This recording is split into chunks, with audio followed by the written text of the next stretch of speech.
What is up, guys? It is Jed Wrestling here with yet another vintage action figure review. Today we have the WWE Elite Series 47.5 Goldust. Elite 47.5 was a pretty weird series. It was like a B series to Elite 47. It's something that they never did again in the Elite line, but it's a pretty fascinating piece of WWE Elite Series history. But we have the Goldust from that series. I also have the Brian Pillman and the Ascension, which could feature on this one day. You never know. But we got the Goldust today, where this is based off 90s debut Goldust. We're gonna take a look right now, as well as compare it with some other Goldust action figures. So let's do it. Accessories for the Goldust figure are absolutely awesome. First of all, we see the removable wig that he used to wear during his entrance. He's got the really nice hair design going throughout.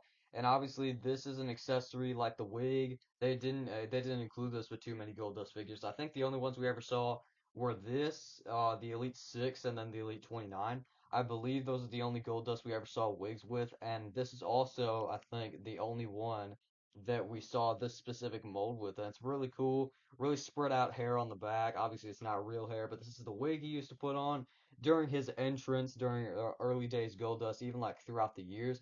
He still had this wig on, and if you put it on, it's a really tight fit. It's not going to go anywhere if you shake it around. Fits really nice, looks nice. I'm all over it. Looks really good on the Goldust figure.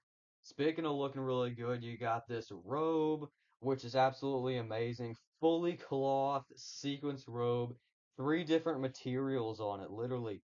It's got this fluffy white material on the ends and then going around the collar. It's got this really cool shiny gold material down here.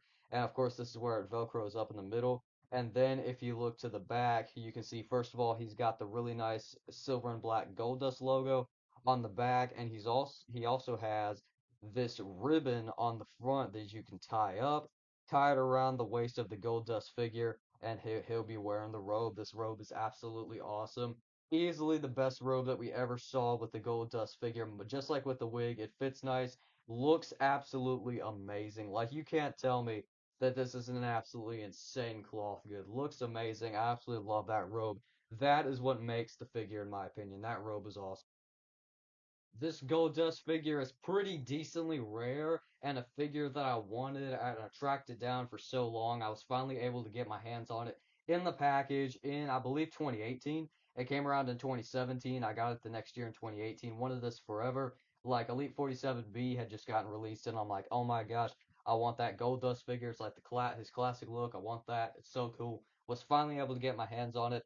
Starting off with the head sculpt, I think this head sculpt looks like Dustin Rhodes. Of course, the man behind the Goldust face paint was the son of Dusty Rhodes, the brother of Cody Rhodes. Dustin Rhodes, he's got the fully gold face paint with a little bit of black face paint around the eyes. Then the lips and the ears are fully painted as well. And then he's got the blonde buzz cut up top, very similar to Dusty Rhodes, but Dusty just had a little more hair.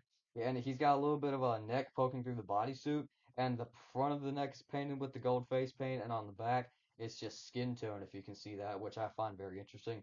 Bodysuit is basically all gold, but he does have the silver and the really cool silver arrow design going down the chest, and then sort of going down the back a little bit. It's just not as big on the back, but still looks really, really cool. Very similar logos down here on the arms, but the arms are single jointed, hands are not interchangeable, very just like all the other older figures until they switched to those technologies.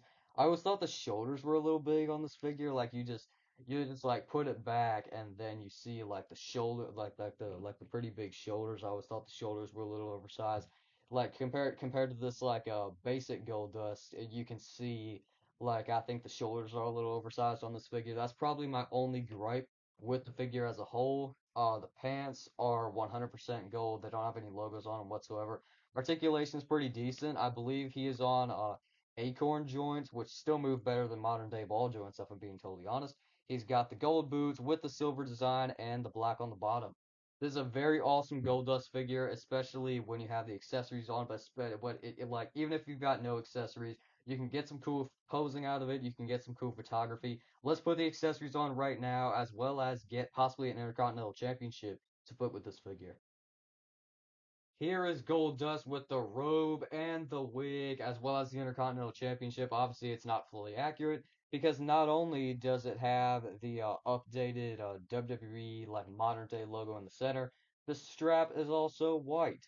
And the reason I wanted to point that out is because when Goldust had the Intercontinental Championship, for a short time, he actually made it gold. Like he made like the strap gold, he kept the plates gold and all that. I was always critical of how they never included that with a figure, and I think this would have been the perfect time to do it.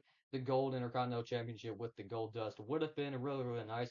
But right now, we're going to put him back here and we're going to get some comparisons with some of his other figures. Just like that, we got the Elite 47B Bizarre One Gold Dust standing next to an old basic Gold Dust, the one I compared the shoulders with, Elite 36 Gold Dust Stardust version, and the Elite, not the Elite, the AEW Unrivaled Series 2 Dustin Rhodes figure. All very cool figures in their own right. I think Gold Dust slash Dustin Rhodes is a really unique looking character, a really toyetic character, and definitely somebody that a lot of wrestling figure promotions get right. I think he has a lot of awesome figures, a lot of ones that would be cool to add to my collection. But for now, I got my little array of Dustin Rhodes slash Goldust figures. Very, very cool. Let me know what you thought of this video in the comments down below. This has been another vintage figure reviews of the Elite 47.5 Goldust. I highly recommend tracking down this figure because unless he signs like a merch deal with WWE, we might never get a re-release of it. But until then, definitely track this figure down, and I'll see you guys next time. Jed Wrestling out.